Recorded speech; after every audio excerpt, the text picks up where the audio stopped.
Preparation of aldehydes and the ketones.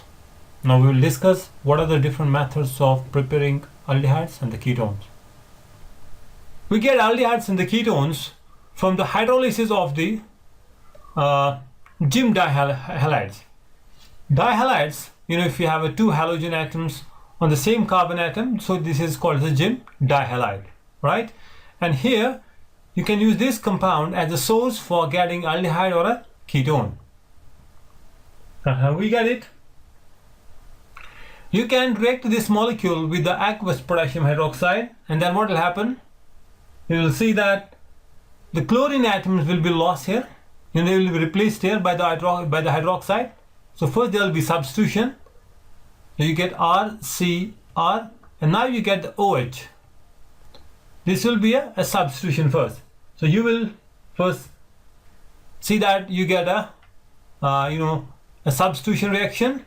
But since this compound is very much unstable, because if you see any molecule in which same carbon has two hydroxide groups, always the product will be unstable.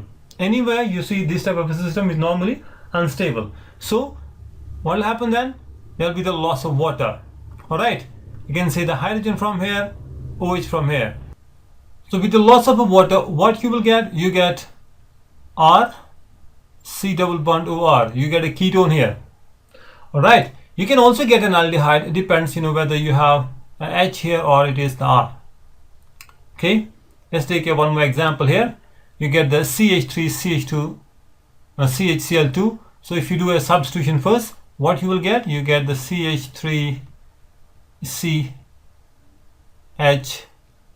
OH and OH. This is the addition product that you get, but this is unstable one.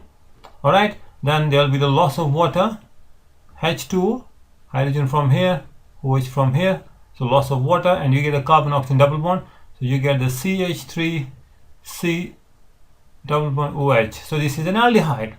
Alright, from CH3CHCl2 you get the acetaldehyde here, right? Okay, so you can get aldehydes or ketones both from the Gemdihalides. Here's another example. If you do first a substitution, you replace two chlorine atoms by the two hydroxides, so the product will be like this, COH and OH, and this will be the CH2 CH3. Then further loss of water, what you will get? You get the CH3 C double bond O C2H5. So you get a ketone.